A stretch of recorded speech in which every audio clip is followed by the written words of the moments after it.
people. So, Yeah. yep, and I think John? Martha is our Yes. auditor.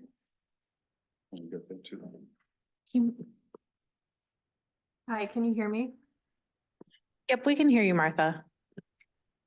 We're just confirming one other attendee, but we can do it without him actually. 1, 2, 3, 4, 5. You have enough? Yeah, John's the only one. No. okay, okay. I wonder if his camera's off, if he's not showing. A lot of times you He's won't. not get on. it. Okay, you just checked. Okay. All right, well, we He can is go. on? He is not, but Okay, we can get started with them. I call this meeting order of the executive committee. Again, we are being live streamed, call roll, Call the roll. Mayor Bennett, present Mayor Noak, President Reinbold, here, John Robertson, here. Carolyn Schofield, and Sheehan. We have a quorum. We do in the room, do have a request from member Schofield and Mayor Noak to Comes up. participate I'll remotely. entertain a motion to allow the Zoom participants. So moved and seconded. All in favor signify by a vote of aye. Opposed, vote of no, the motion carries. John, Robertson, And then. Robertson, oh, sorry. First item for you, the minutes of our last meeting. I'll entertain a motion to approve the minutes. Moved and seconded. Any questions on the minutes? If not, all in favor signify by a vote of aye. Opposed, vote of no, the motion carries. All right, I'm sorry, the chair will go back and I'll entertain a motion that we also accept our executive session minutes. Is there a motion for that? Moved and seconded. All those in favor signify by a vote of aye. Opposed, vote no, the motion carries. The financials are before you, which are for the months of, Months of December through January. yeah, through January. Mhm. Can I get a motion to approve those financials? So moved and seconded. Any questions? All those in favor signify by a vote of aye. Opposed, vote no, the motion carries.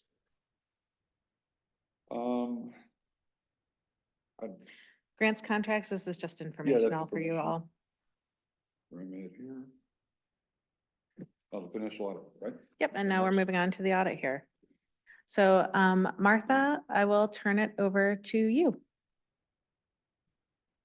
Thank you. Thank you, board members. I'm here today to present to you the draft annual financial report and board communication for the fiscal year ended June 30th, 2023. So hopefully you've had a chance to review the annual financial report and board communication that we will be issuing hopefully within a week or so, once we have a few final pieces of information. But I just wanted to briefly, hopefully briefly touch on the key items of the annual financial report. So I am Martha Trotter. I'm the engagement partner on the CMAP's financial statement audit. As you know, CMAP is required to have an audit of its financial statements performed by an independent audit firm. In addition, that's to be performed annually. In addition, CMAP has requirements to have a single audit performed on its federal expenditures in years where expenditures exceed $750,000. So the information related to those audits is included in the annual financial report. Our opinions on the financial statements are based on an audit in accordance with generally accepted auditing standards, as well as the reporting required under governmental auditing standards, which is also included in the annual financial report. And I'll share my screen to assist with the review of the audit.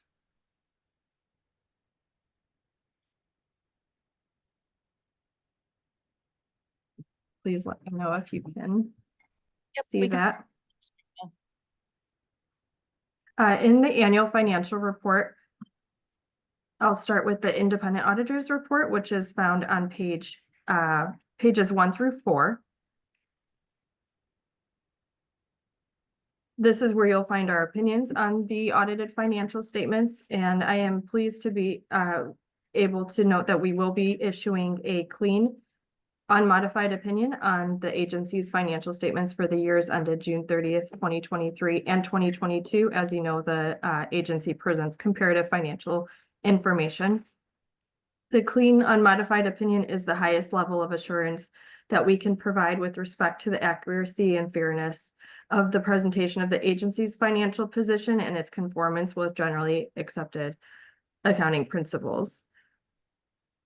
As disclosed in the independent auditor's report on page 2, the agency is responsible for the preparation and fair presentation of these financial statements in accordance with GAAP and for the design, implementation, and maintenance of internal controls.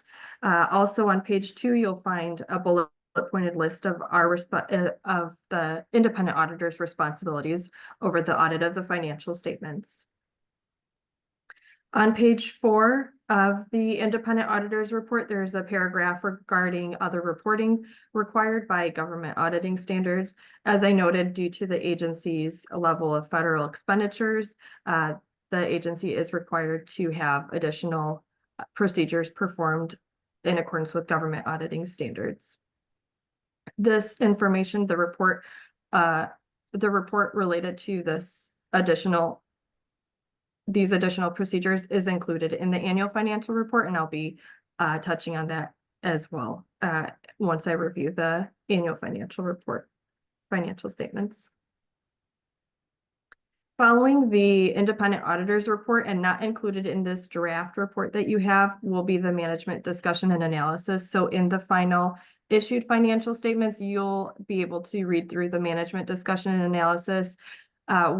Once that is available, I do highly recommend reviewing and reading that piece of information. The MD&A provides an executive summary of the financial statements and provides some additional comparative analysis and discussion as to the reason for changes in balances that is not included in the basic financial statements themselves. So in the final issued reports, once that information is available, I do highly recommend reviewing that. The MD&A is always prepared by the agency.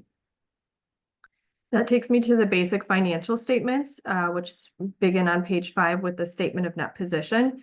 The statement of net position, just as I noted, the agency provides comparative financial information. So you have your information for 2023 as well as the 2022 audited statement of net position here. Just a keynote here to see is the agency's net position at June 30th, 2023 ended at just over $8 million. As you see, that was an increase from the prior year's net position of $7 million, so roughly $1 million increase in net position over the previous fiscal year. The net position is broken out into 2 categories. So you have your net investment in capital assets presented. That's the portion of net position that's associated with capital assets and intangible assets, net of accumulated depreciation and amortization, and also net of any related debt. So those are the capital asset and intangible lease assets, net of the accumulated depreciation and net of the lease liability. The unrestricted portion of net position is what the agency has available to use to fund subsequent fiscal year operations. That is not restricted for any purpose. So as you see, that unrestricted of just under 5.9 million increased slightly over the previous year's unrestricted net position of 5.5 million. The statement of revenues, expenses, and changes in net position follows that page. That's on page 6.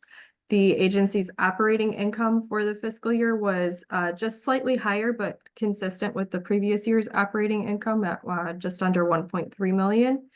And after taking into consideration non-operating revenues and expenses, investment income and interest expense associated with the lease activity, the overall change in net position, that's where we get to that just over 1 million improvement in net position over the previous fiscal year. Following the basic financial included within the basic financial statements are footnotes to the financial statements. I'm not going to go into detail on the footnotes, just to note that Within the footnotes, you'll find a lot of information as to the summary of significant accounting policies, footnote disclosures related to the agency's capital asset information, as well as some detailed footnote information related to the pension plans for both IMRF and SERS, as well as the OPEB plan. And then following the footnotes to the financial statements, there's a section called the required supplementary information. Here's some additional detailed disclosures related to the both pension plans, IMRF, as well as SERS. And that information currently is presented for 9 years of data. Ultimately, these schedules will be presenting 10 years of data once that is available. It's currently 9 years based on when the required disclosures were implemented. And you also have additional schedules associated with the OPEB plan, which currently presents 6 fiscal years. Similarly, this will also ultimately have 10 years of historical data presented.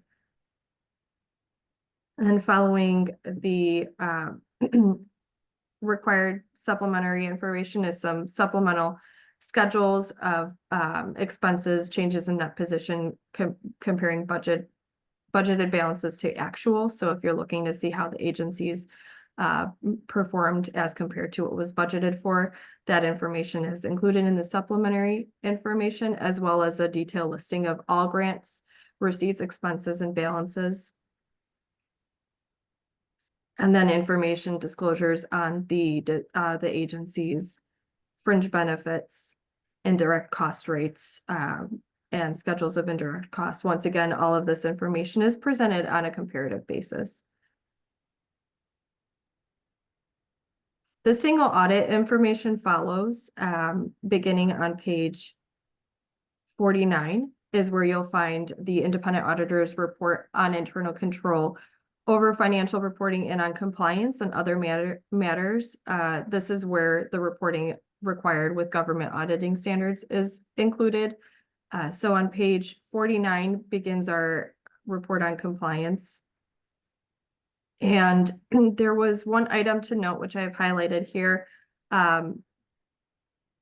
Required reporting would be anything related to material weaknesses or significant deficiencies that we encountered as part of our testing. So we do disclose there were no material weaknesses that we noted as part of our audit procedures. We did identify a significant deficiency in internal controls that's related to finding 2023-001, which I'll go into a little bit more detail of. This is just to highlight that there was one significant deficiency or audit finding that we came across during our testing procedures. The report on compliance, I am able to say the results of our test disclose no instances of non-compliance or other matters that are required to be reported under government auditing standards. And following that report is the independent auditor's report on compliance for each major federal program. So due to the expenditures of federal awards exceeding $750,000, we are required to perform a single audit on the agency's major federal programs. In our opinion, as noted here, based on the procedures that were performed, there were no instances of non-compliance that we came across during our single audit testing procedures for the fiscal year ended June 30th, 2023. And then following those reports is the schedule of expenditures of federal awards. This is the information used for the single audit testing and presents the agency's major as well as non-major federal programs. So any federal expenditures and amounts provided to subrecipients are listed here. And then as I noted, and as was referenced in the government, the yellow book or governmental auditing standards report, there was one significant deficiency noted during our testing. And I'll just go into a little bit more detail here as to what that pertains to. That's listed here in the financial statement findings. The internal controls over the preparation of the schedule of expenditures of federal awards, which I just reviewed with you. Based on the items that were provided to us, we determined, and that largely due to staff turnover and staffing challenges, there was some difficulty in obtaining a schedule of expenditures of federal awards that could be relied upon for testing. So there was some back and forth and revisions to the schedule of expenditures of federal awards until it presented an accurate reflection of the agency's federal expenditures and amounts paid to subrecipients. So based on that, we determined significant deficiency was applicable for the fiscal year ended June 30th, 2023. And based on our discussions with staff, this in large part was related to there's been a significant amount of turnover and staffing challenges and capacity issues at the agency. So in large part that led to delays in receiving the applicable information that was needed for the single audit component of our testing. And then following this with the final issued report will be the agency's corrective action plan. So a plan put in place to correct the significant deficiency, which I was able to review a draft copy of that, and based on the information that was reviewed, it appears the agency has a plan in place to mitigate the issues that were run into during the testing of the CFA. And I can briefly go over the board communication, which is the second report that was provided to you. Unless anyone has any questions over the annual financial report that would like to be discussed at this time. Any questions? None being. Okay. Our auditing standards require certain communications to those charged with governance, and that's what is included in this auditor's communication to the members of the board. The smaller report of the two that you have for your review. Once again, this is in draft form. However, we don't anticipate any changes to this at this time. We're just waiting on a few final documentation pieces before we can date and finalize the report issuance. So within this board communication, just wanted to highlight a few key pieces. During the fiscal year ended June 30th, 2023, many of you may be familiar with the GASB pronouncement statement number 96, subscription-based information technology arrangements. The agency did implement GASB 96 for this fiscal year. All of the impacts of GASB 96 were deemed immaterial to the financial statements. However, the agency did have to search for and provide all the information related to the related IT contracts and arrangements. So there was a bit of additional work associated with the implementation of that standard. The impact of those was calculated and all deemed to be immaterial, but is included on the schedule of past adjustments, which is included in this board communication. Also required to be communicated are any accounting estimates that are reflected in the financial statements. We determined the IMRF and CSRS pension plan liabilities, as well as the OPEB plan liability, to be considered a significant estimate, as they are significant balances, but they are based on actuarial assumptions and estimates associated with those. So as auditors, we rely on information provided by actuaries who are experts in their field, but those balances reflected in the financial statements are considered to be estimates. So that's disclosed here for the board's understanding. And then associated with the finding that was noted, we just wanted to highlight the delay of the preparation of the schedule of federal expenditure awards was part of the issue in being able to provide an audit on a timely basis. So that delay did disrupt the timing of our audit field work and is the reason that we're presenting the audit draft to you at this time, a little bit later than we have in prior years. So that's just something to note for the board. As noted, there is a corrective action plan being implemented to alleviate those issues in the future.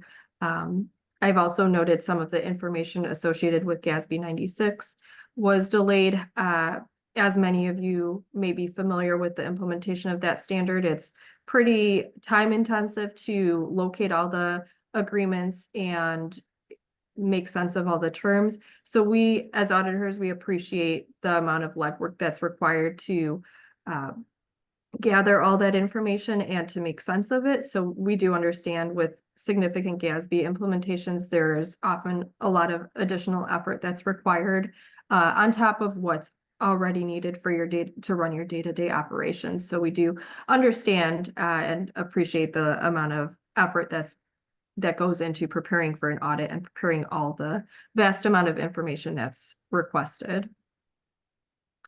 As far as corrected and uncorrected misstatements, the one significant audit or material audit adjustment related to the adjustment for GASB 87 or the lease liabilities, and that was implemented in the prior fiscal year. So as part of our audit testing, we assisted with the calculation of that continued amortization of the lease liability that was presented in the prior fiscal year.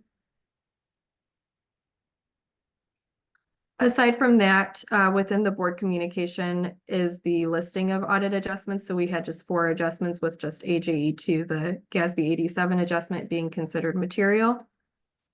And the GASB 96 adjustments were listed on the effects schedule. So these are not implemented into the balances in the financial statements, but are included here to let the board know what the impact of those would be had they been implemented in the financial statements. And then finally, as was already noted in the single audit report, the significant deficiency is listed here for the board's review and understanding, as well as future accounting pronouncements. So any upcoming applicable GASB pronouncements that are due to be implemented in subsequent fiscal years. And that is all I have for you, unless anyone has any questions for me. Any questions? We thank you for the report, and we thank staff for assisting in that report. That's the big part on ours. Thank you. Yeah, and I'll just note, for the record, Mayor Noak joined us during the audit presentation. Just also wanted to assure board members, we have gone through and developed a corrective action plan, as Martha noted, making sure that our staff are trained better to be able to provide the materials in advance and understand the roles and responsibilities. But also just wanted to highlight for each of you too, that the new ERP system that the board has approved and that we've been working on implementing too will make these detailed itemized reports automated as opposed to manual. And so we do anticipate that that will assist our financial team in being more accountable and not having the same mistake in future years. Thank you very much. Thank you. Moving on to the we have to go into exec session again, right? Or not? You do if you would like you to, because it doesn't seem like you made, oh, you have my annual review information. Yes, sheet there, too, yeah, so. maybe there was one issue to be clarified, or at least for us to be on the same page. Are we gonna stay here or we have to move again? Do you want to move or you want us to move out? Okay, Is it Alright. set up for the members who are on yes, so to the other room? So Mayor I'll Noak and entertain a Carolyn, motion, we go in exec session. per Moved and seconded. pursuant Per to section 5, Yes. 120/2. 2C1, whatever. Yes. Moved and seconded. Those in favor signify by a vote of aye. Opposed, motion carried. We go in exec session, be right back. It should take not too much time. I will be here.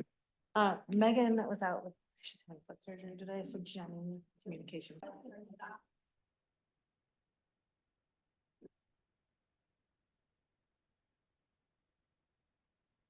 Okay, we have left executive session to discuss personnel, and the executive committee I'll entertain a motion that we recommend the personnel considerations to the full board of directors at our next meeting, basically, yes? Yes. Moved and seconded. Any questions? If not, all in favor signify by a vote of aye. Opposed, vote of no. And that motion carries, and we are done, right? Any other business? Yeah, any other business for the group? If not, I'll entertain a motion to adjourn, correct? Moved and seconded. All those in favor signify by a vote of aye. Opposed, vote of no, motion carries. Thank you all for sticking around. 11:33. Thank you.